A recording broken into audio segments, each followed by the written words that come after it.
So now we're going back. Donald Trump did this. Donald Trump.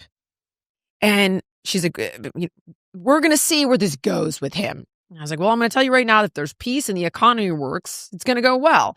What makes you think there's going to be peace? And I was like, let's litigate his first term. Yeah.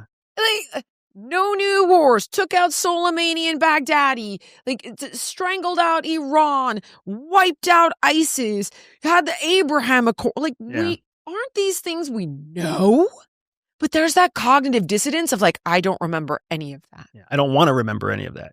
What I want to remember is what happened when he was put on trial in New York. And what I want to remember is the Mar-a-Lago raids. And what I want to remember, it's selective memory that we all have because we're fat, dumb, and happy. If we weren't fat, dumb, if the president's decisions actually impacted our day-to-day security, we'd have a very different opinion about our president day to day. But now he's putting the guard in LA.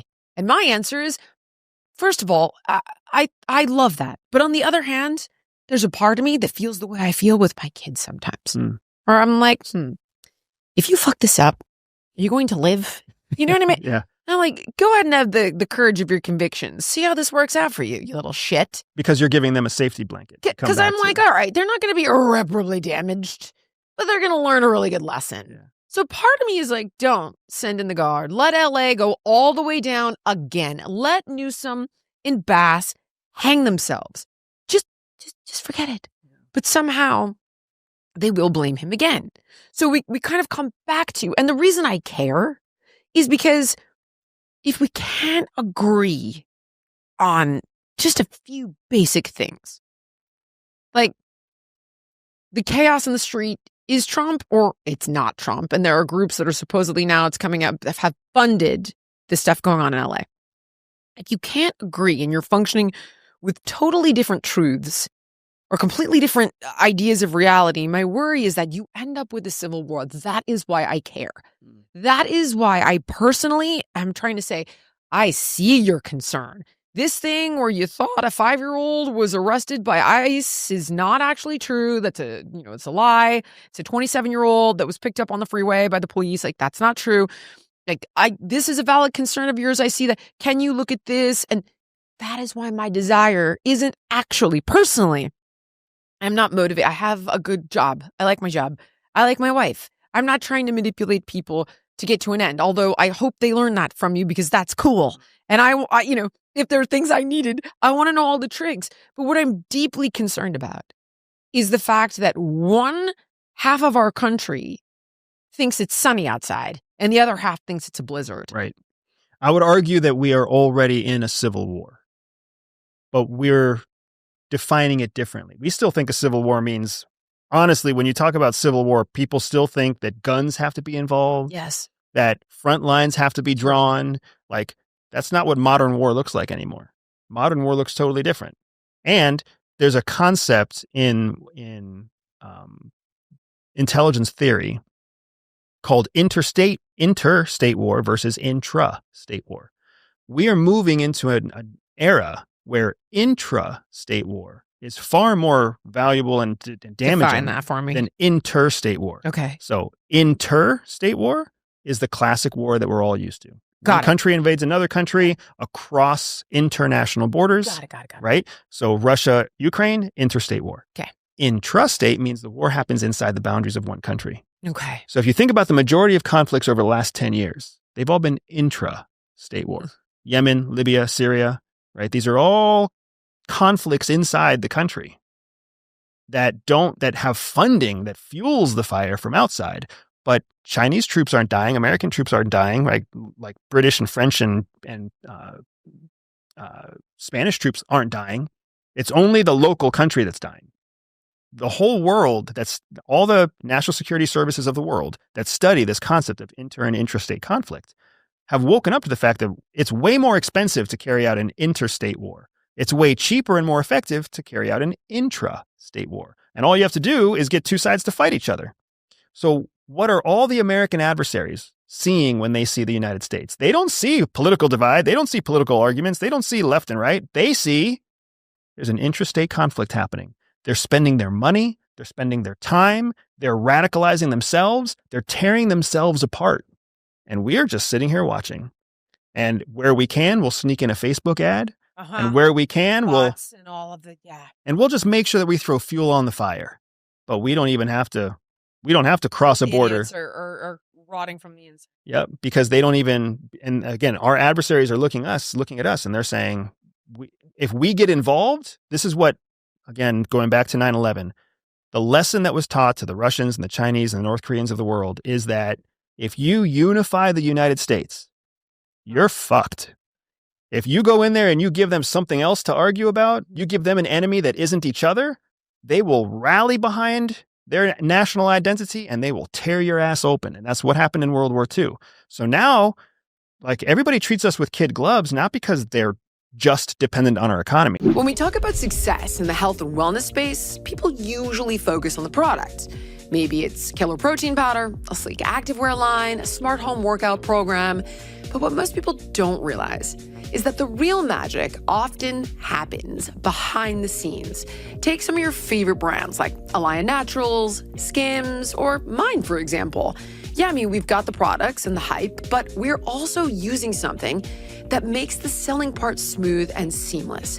That business, the behind the scenes business, is Shopify. And nobody does better than Shopify at selling. Home to the #1 checkout on the planet and the not-so-secret weapon, Shop Pay, which boosts conversions by up to 50%.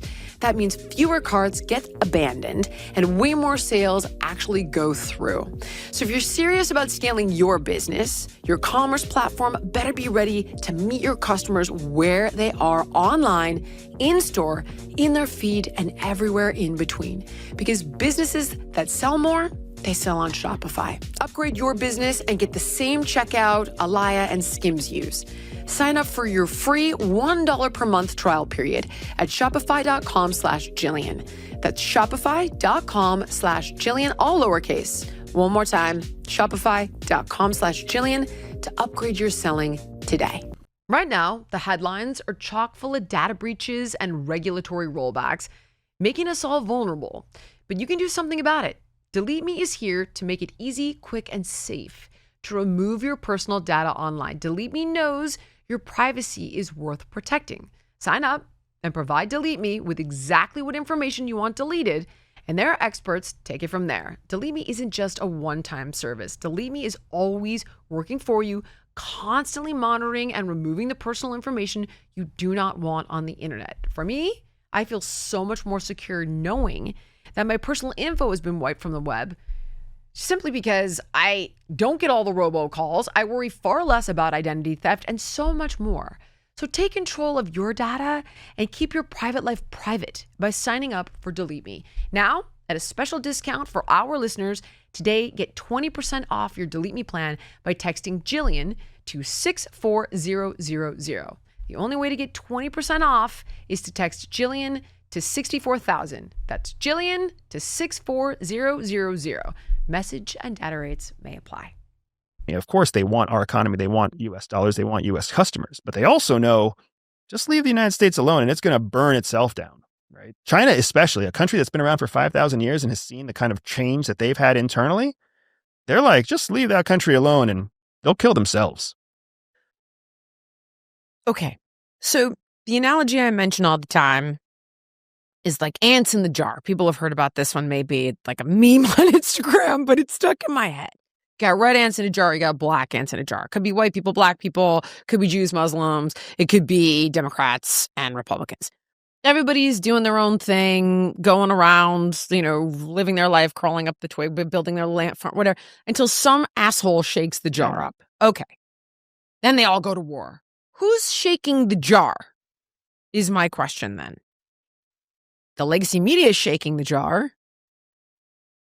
or globalists shaking the jar? Like, who is wanting us? Who is putting out this misinformation? Who is putting out this propaganda? If Russia's throwing fire on it and China's throwing fire on it, who started the fire? We started ourselves. Why? In all intrastate conflict, the original kernel of conflict happens with a legitimate injustice inside the country. Right. And we're no better or worse than any other country. Right. There's all sorts of injustices that we commit against each other. right? Okay. Sometimes rich people get a favor. Sometimes poor people get a favor. Sometimes white people get a favor. Sometimes black people get a favor. There's lots of instances where we do not treat each other or issues with true egalitarianism, with equality, right? All it takes is one of those instances, and then you've got a group of people who believe one thing and a group of people who believe another thing. And then when you have two groups, all you need is funding. And then as you fund one group and they get bigger and louder, you fund the other group and they get bigger and louder. And then eventually everybody has to pick a side. But we did it to ourselves. We've always done it to ourselves. All the way back to having a two-party system, we did it to ourselves. Why do we only have a two-party system? Why not diversify our own system of government to give other voices a chance? Because we have followed the same playbook for so long, we can't change the playbook. And as long as we don't change the playbook, everybody else knows the playbook too. Son of a bitch. Right. Okay.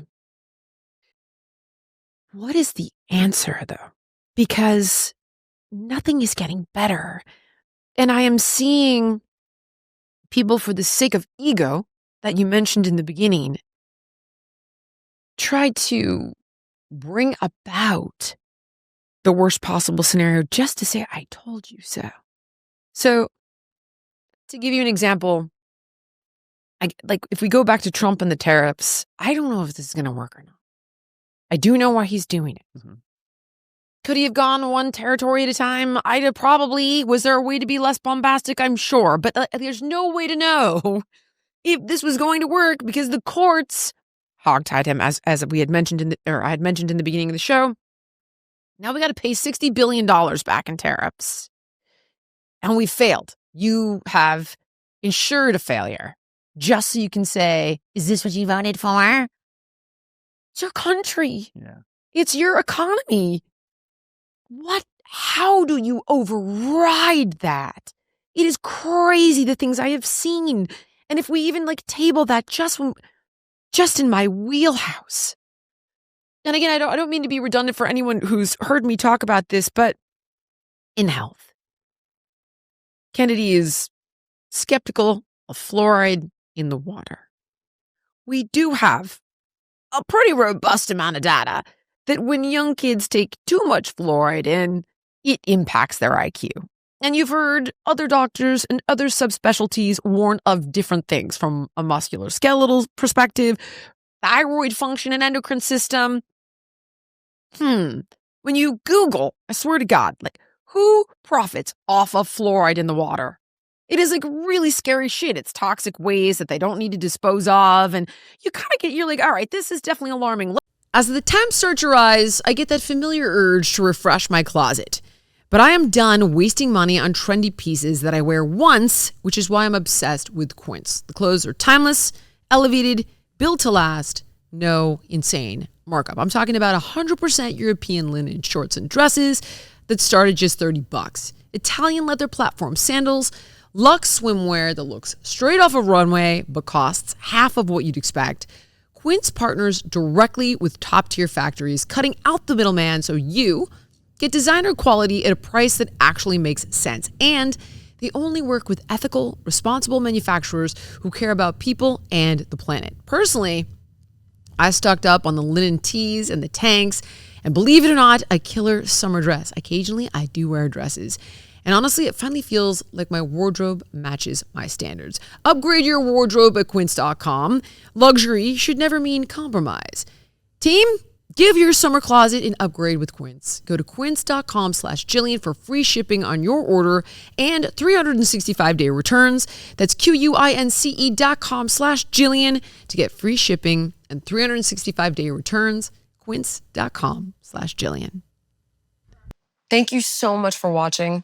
If you enjoyed the podcast, please like, comment, subscribe, and share. And make sure to let me know what guests you want to see on in the future.